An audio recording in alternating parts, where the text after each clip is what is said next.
Halo, selamat siang Pak Denny.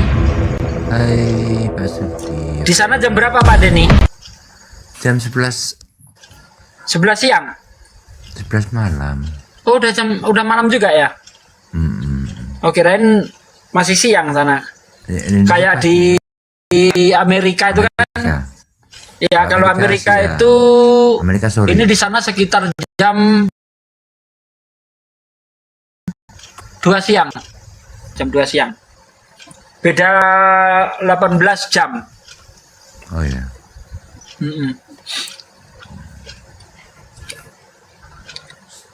Belum tidur Pak Denny? Belum. Lagi santai. Mau dialog? Oh, terserah, aku ngobrol santai bisa. Nah, silakan Bang Kores. Ngobrol santai Bang Kores. Bisa. Bang Kores dari tadi nih belum ada nih. Loh, kok aku ini aja Stad Madukuba aja atau enggak Bunda Rahma? Udah, ya semuanya. Pak Denny ini udah. orangnya terlalu halus, aku nggak bisa ngadepin yang halusan. Iya sama. Pade. Orangnya terlalu halus, mau gua anu sedikit nggak tega ya. Kita temenan aja sama Pak Denny aja lah. Pak Denny, Bro Admin, nah itu saya nggak bisa keras itu. Nggak tega saya mau keras itu. Kita bekawan aja. Iya toh, mau dari dulu. Ya kalau orangnya baik ya kita baik. Iya, benar. betul. Nah, kan Emang enak. Pak Denny pernah dihujat di Romo Muslim Pak Denny? Ya cuma pernah digas gitu. Kan Pak Suki tahu toh, kalau aku digas aku langsung lari. Langsung pergi aku. Aku nggak ngegas balik, cuma ya takut pergi aja. Kalau orangnya terlalu jahat ya, aku tak blokir. Oh gitu. Mantap. Soalnya Ada aku jauhin aja, nggak Bang. mau balas. Ada yang diblokir. Siapa yang diblokir? Ada dua, satu laki-laki, satu perempuan. Siapa? Rahasia. Mungkin kan tahu sendiri. Nggak mau menggibah dia Bang Kores. Terus kalau blokir gitu gimana ya? Kalau misalnya satu ketemu di satu room gimana ya? Ya aku pergi. Masih bisa Bang Kores, Masih tapi bisa. kalau dia live, kalau dia live, orang yang nggak keblokir pun nggak nampak Bang Kores. Misalnya saya memblokir ini Mbak Hesti kan, Bang Kores ada di sini, ada di blokir permanen, semuanya ada di sinilah. Yang nggak saya blokir, itu nggak nampak sama saya, nggak bisa. Oh gitu. Iya. Jadinya ikutan nggak kelihatan live-nya ya? Iya, ikutan keblokir semua. Malah gitu tuh. Gitu. Aku masih nggak ngerti, tapi nggak apa-apa.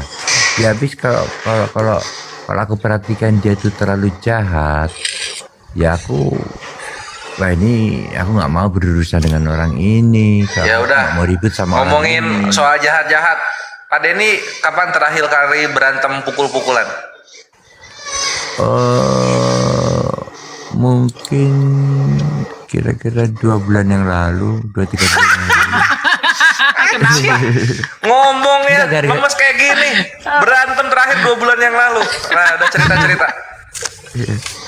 Ya habis aku kan lagi belanja. Itu lagi belanja. Ada orang buru-buru. Aku udah selesai bayar. Aku lagi ngerapiin belanjaan. Orang itu buru-buru, dia marah-marah ke aku. Aku kenapa? Aku kan lagi. Aku bilang kamu tunggu sebentar lah. Aku baru taruh barang-barang. Terus dia dorong aku bilang, kamu normal dong, kita udah bukan anak kecil lagi. Aku bilang sama dia, kita bukan anak kecil. Pokoknya aku males aku, tapi aku nggak suka apa yang dia lakukan gitu. Aku dorong balik. Terus dia bilang gini, awas kamu nanti di luar, aku pukul kamu. Dia bilang gitu ke aku diam aja. Aku tetap aja ngambilin itu, aku cuekin lah istilahnya. Aku gak mau urusan. Aku barang-barang aku masukin tas. Udah selesai aku tuh pergi, aku tinggalkan dia tanpa apa-apa. Aku nggak perhatiin dia, aku anggap angin aja. Aku nggak mau, aku malas ribut. Oh, udah umur segini kok, ngapain cerita sama orang. Udah gitu aku jalan di jalanan, pas aku ada terasa kayaknya ada orang di belakangku deket banget dalam hatiku gitu, ini siapa? Aku nengok itu dia, jaraknya 1/2 meter dari tubuhku. Aku tahu dia langsung, padahal aku jadi inget bahwa dia bilang kalau di luar dia mau pukul aku. Sebelum dia pukul, aku pukul duluan. Waduh. Lo katanya kasih musuhmu. Ayo, gimana tuh? Katanya kasih musuhmu. Ya aku tetap mengasihi dia, tetapi dia harus dihukum demi keadilan. Ya kalau ngasih itu nggak boleh mukul lah Pak. Tampar Ya, pipi boleh lah. kiri, kasihkan pipi kanan. Seharusnya ketika bapak mau ditampar, nyoh pipi kanan, ya, nyoh tapi- pipi kiri, gitulah. Pak Sugi, itu refleks Pak Sugi. Oh, refleks. Iya, soalnya aku nengok ke belakang, orang yang sama ada di belakangku kira-kira 1/2 meter. Jadi aku dalam jangkauan pukulannya. Nah, aku otomatis langsung pukul dia langsung. Aku nengok langsung pukul dia langsung. Soalnya dia ngancam duluan, dia bilang dia mau pukul Oh, aku. iya. Gitu. Jadi aku itu refleks Pak Sugi.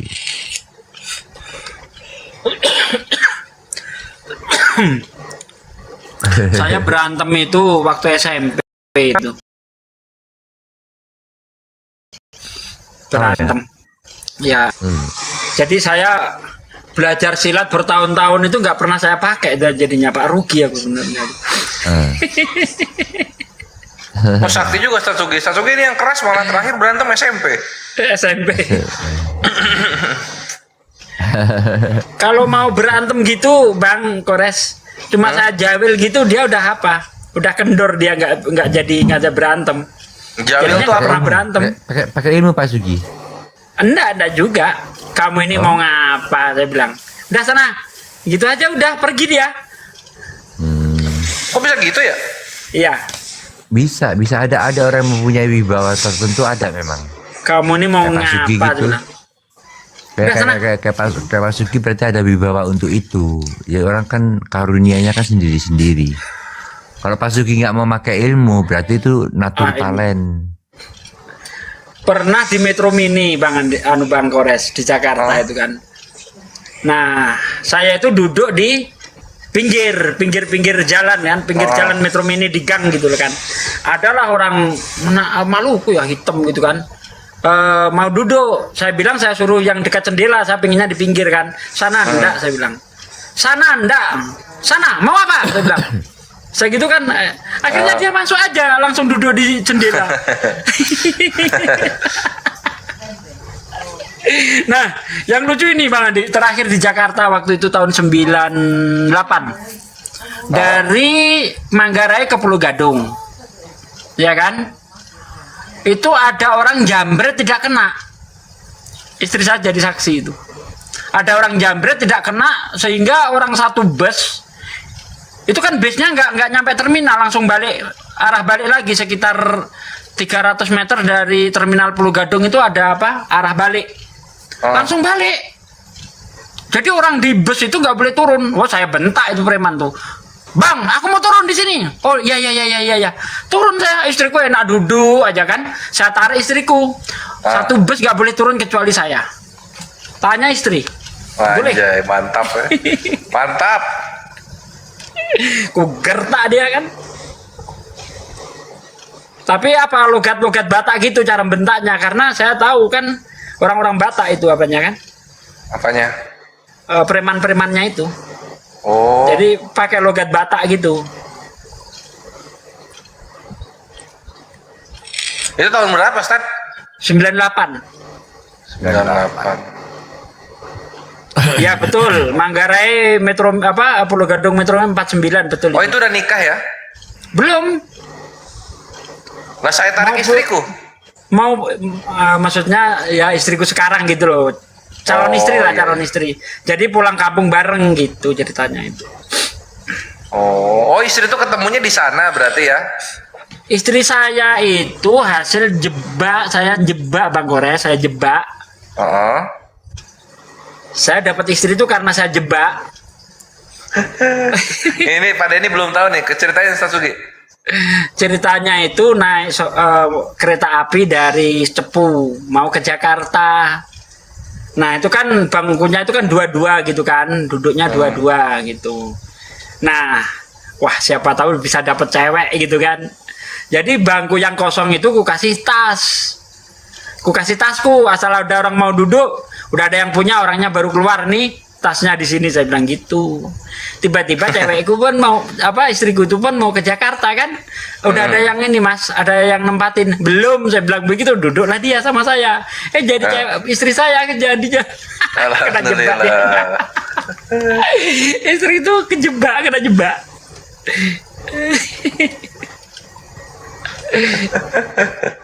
Lucu ya, kadang orang dapat jodoh itu kayak orang dapat hidayah loh, nggak disangka-sangka gitu kan caranya kan. Iya, Ya, itu Pak Sugi bukannya kayak Ya. dapat hidayah, memang dapat hidayah itu namanya. Itu pertama kali kulakukan pula itu Bang Andi, Bang Kores, nggak pernah saya kayak bertingkah kayak gitu tuh, nggak pernah. Saya itu sama cewek itu dingin, saya itu nggak banyak tingkah kan. Kadang orang lihat cewek sweet kayak gitu, saya nggak pernah kayak gitu. Wajar aja. Itu sekali-kalinya itu kan trik saya coba itu, langsung dapet Bang.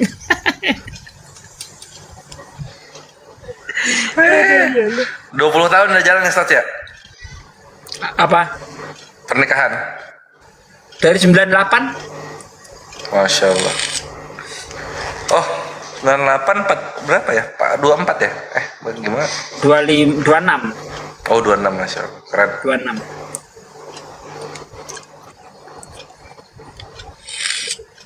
Ya 26 tahun lah.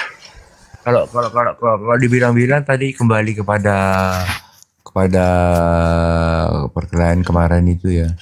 Itu sebenarnya itu karakter seperti itu memang ada di dalam aku, walaupun aku berusaha untuk mencintai tanpa pamrih dan tanpa syarat, tapi kalau ada waktunya tertentu, sebagai contoh Tuhan memerintahkan aku untuk maju berperang, ya aku maju. Itu ada di dalam aku. Makanya kan nama aku di dalam aku kan Denny adalah panglima perangnya Tuhan Yesus. Bahaya. Udah nggak terlambat itu. Yesusnya diangkat 2000 tahun yang lalu, tentaranya baru datang, gimana sih? Terlambat. Terlambat. Ya. Sementara ini perangku tuh di alam roh. Sementara ini, tapi perang daging maksudnya gimana belum. perang di arah roh tuh? Hah? Maksudnya tuh gimana tuh perang di arah roh? Oh, di alam roh. Jadi itu nggak semua orang ngalamin itu ya, itu karunia ya. Karunia kamu dipercayai untuk masuk ke dalam medan perang. Tapi di alam roh lagi perang gitu maksudnya? Iya, perang. Oh, anjir. Ilmu. Perang apa itu di sana? Perang roh. Iya, Senjata. perangnya tentang apa? Tentang kayak kisah cinta, tentang teritori, tentang penjajahan, Tentang jiwa. rebutan jiwa gitu maksudnya. Rebutan jiwa. Siapa sama siapa rebutan jiwa? Terang sama gelap. Terang sama gelap. Siapa nama pemimpin yang gelap? Aku nggak kenal, tapi musuhnya datangnya dari peperangan itu berkecamuk bukan di lokal tapi seluruh dunia. Perangnya Perang kayak Harry Potter atau gimana? Ya kayak gitu, kayak gimana ya? Jadi kirim-kiriman sesuatu kayak macam santet gitu, kirim-kiriman api, kirim panah, kirim apa. Oh, gua kira jadi roh terus apa namanya? Oh, ini saling apa namanya, lupa. Berarti Pak Denny bisa ngerogoh sukmo gitu? Enggak, pokoknya tiba-tiba Kayak mimpi. iya, tapi kamu sakitnya kerasa bener. Kadang-kadang rohmu itu ketekan, kayaknya ditekan, dikeroyok orang musuh banyak sekali. Oh, Itu paham saya dunia kayak gitu. mulainya dari tahun 2012 sampai sekarang. Makanya nama aku kan Denny is Jesus Christ Warlord. Denny adalah panglima perangnya Tuhan Yesus Kristus. Perangnya aku nggak di dunia ini, di dunia roh. Nama ini, nama yang aku pakai ini terbentuknya, terciptanya itu tahun 2012. Sampai detik ini aku pakai. Pak Denny sendiri yang ngasih nama itu.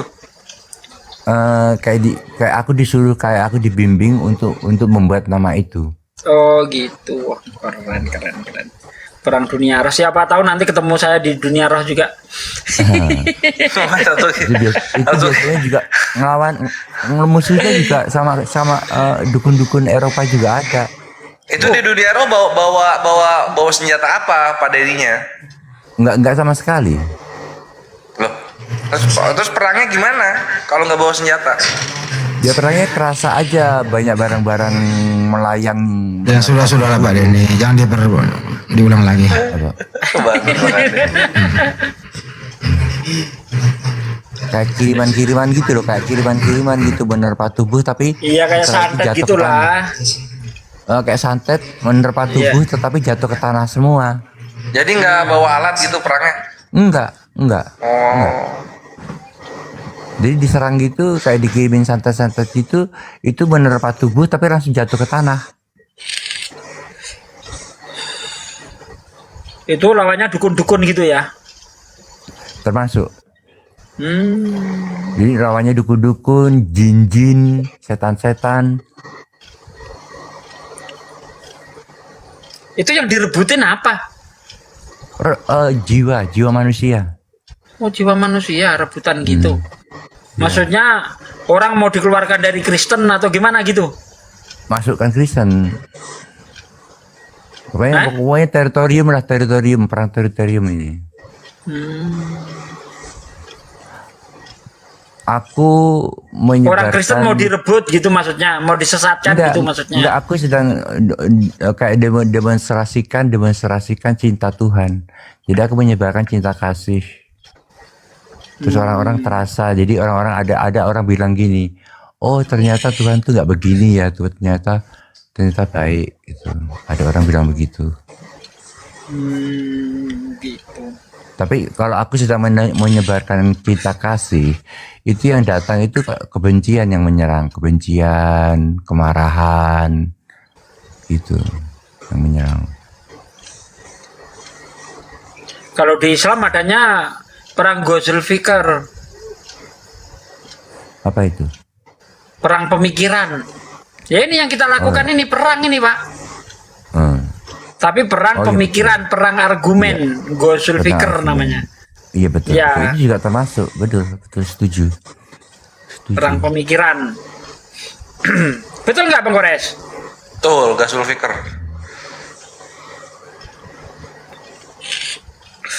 Sebenarnya kalau menurut Rasulullah gitu kan, Rasulullah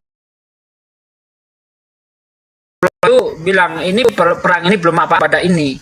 Para sahabat kebingungan loh. Ini perang begini masih belum apa-apa ya Rasulullah. Perang sedahsyat ini belum apa-apa. Masih ada perang yang lebih dahsyat daripada ini. Perang apa itu Rasulullah? Memerangi hawa nafsu, kata Rasulullah. Itulah perang sesungguhnya itu. Memerangi hawa nafsu.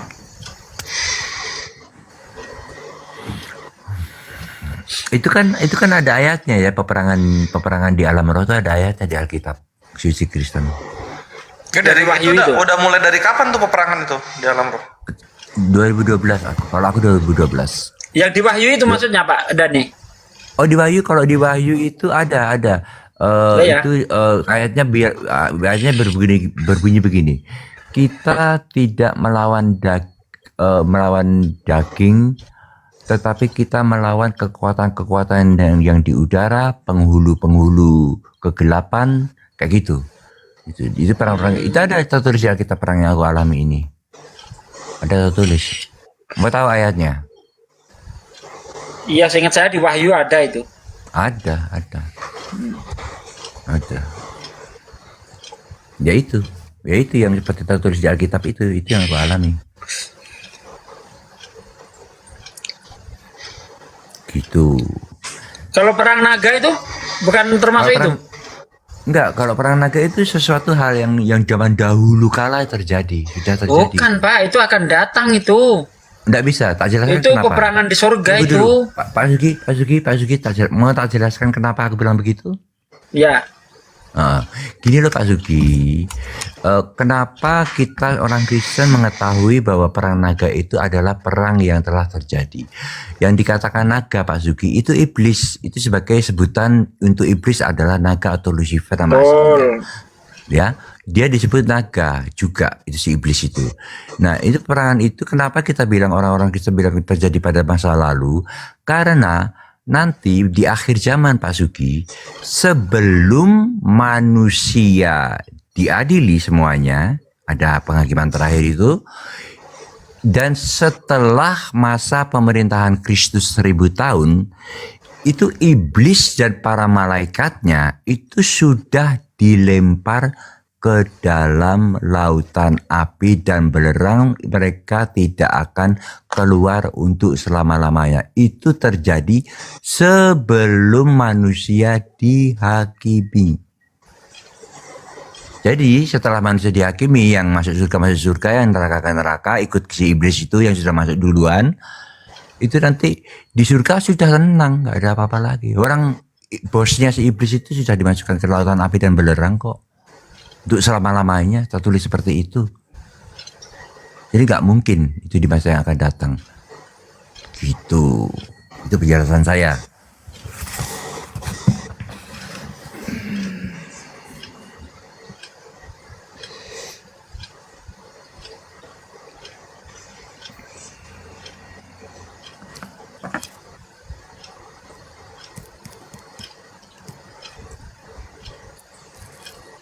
Nanti masih ada masa 1000 tahun. Di dalam masa 1000 tahun itu iblis dilemparkan ke dalam lorong yang tidak terhingga, tidak ada sama para malaikatnya. Jadi di masa 1000 tahun pemerintahan Kristus itu tenang, tidak ada kejahatan sama sekali selama 1000 tahun itu. Juga di dunia ini terjadi indah, jadinya orang-orangnya nggak ada yang jahat, nggak ada orang jahat nanti.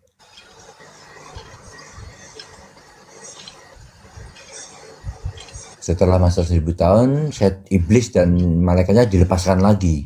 Nah, itu terjadi perang Armageddon, itu perang besar-besaran itu di dunia. Sampai Yerusalem dikepung oleh seluruh dunia. Tapi pengepungnya itu dibakar dari api dari langit.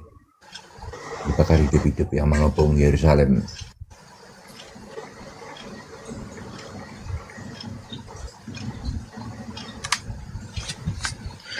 Ya boleh saja sih Pak. Pak Denny berpendapat seperti itu. Tapi kalau saya baca di Wahyu 12 itu kejadiannya itu di surga. Itu di Yerusalem baru kan? Memang di surga, tapi surga zaman dulu, bukan surga yang akan datang.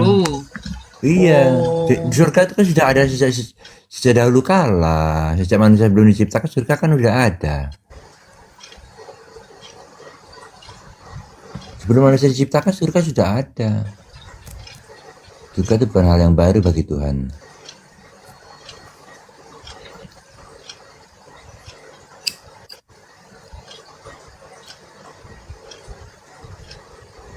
Pada mulanya diciptakanlah langit dan bumi. Langit itu ya termasuk surga. Surga kan di langit. Kalau di Kristen surga itu terbagi menjadi 3. Surga 1, surga 2, surga 3. Di mana surga 3 itu tempat di mana Tuhan bersemayam. Semua tertulis di Alkitab.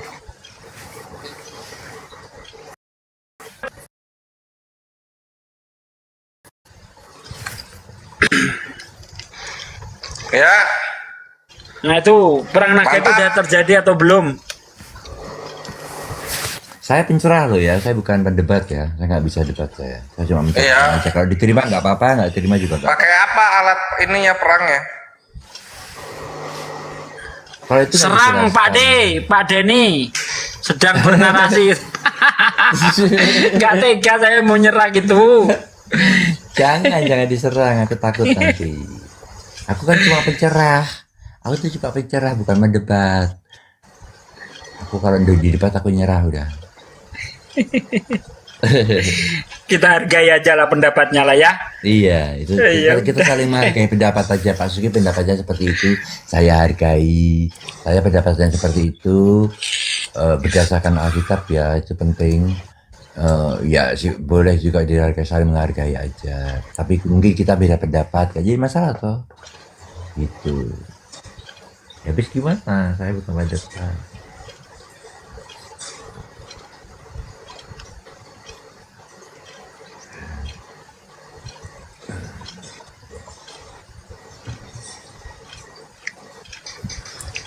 Yang asik itu,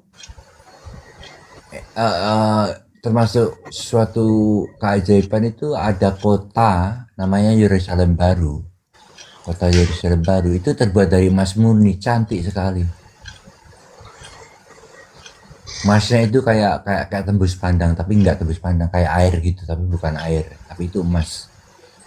Saking indahnya itu, jadi batang emasnya itu kayak air tembus pandang, padahal enggak juga kayak tembus pandang, tapi enggak, saking beningnya itu, saking indahnya emasnya. Kota terbuat dari emas murni, kota Yerusalem Baru. Kalau bisa tinggal di situ mantap itu, di kota itu, dalam kota itu. Cuma orang-orang tertentu mungkin itu yang boleh tinggal di situ. Nggak semuanya bisa tinggal di kota itu, nggak semuanya. Yang lainnya di luar. Orang spesial, seorang spesial memiliki spesial tugas, dia pasti akan tinggal di kota Yerusalem Baru. Orang di dalam kota Yerusalem itu baru itu luas sekali kok, kotanya besar kok. 2225 km lebar, panjang, tinggi, kira-kira gitu. Cantik kok. Loh, masih luas surganya Islam dong, Pak. Itu bukan surga, itu kota. Kota yang di surga. Oh, Sebuah kota yang di kota. surga. Iya, sebuah kota. Sebuah kota. Kalau saya surganya Kristen itu berupa bumi yang baru, bumi dan langit yang baru tanpa matahari. Tanpa matahari, tapi terang benderang karena cahayanya berasal dari Tuhan. Ya, itu di Wahyu 21 ayat 22 atau Wahyu 22 ayat 5. Ya. Cantik tuh kotanya. Pintu gerbangnya tidak ditutup lagi karena di sana tidak ada malam lagi. Karena yang menerangi cahaya kemuliaan Allah yang menjadi lampunya adalah anak domba. Kan begitu tuh. Iya. Bukan anak domba, Tuhan itu sendiri, cahayanya berasal Bukan, dari Pak. Cahaya yang menerangi cahaya kemuliaan Tuhan, anak domba yang menjadi lampunya. Oh iya. Gitu loh. Itu kan di Wahyu 21 ayat 22 itu. Ini saya bacakan ya. Coba Dan aku tidak. Bentar, saya bacakan nih ayatnya nih. Ayatnya berapa? 20 Wahyu 21 ayat 22. Dan aku tidak melihat bait suci di dalamnya, sebab Allah Tuhan yang Maha Kuasa adalah bait suci. Demikian juga anak domba itu. Dan kota itu tidak memerlukan matahari dan bulan untuk menyinarinya, sebab kemuliaan Allah meneranginya dan anak domba itu adalah lampunya. Di ayat 23.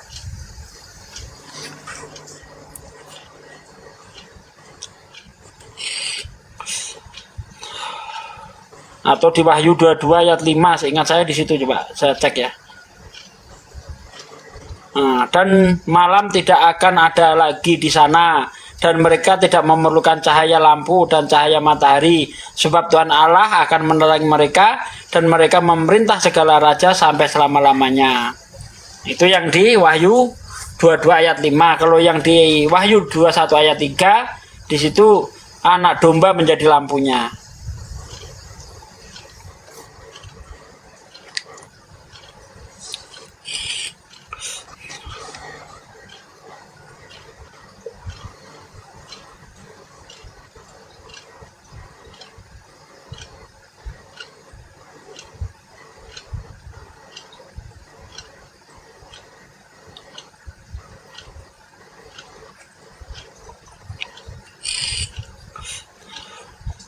Di sini sudah apa, Pak? Mendekati subuh, saya pamit dulu ya.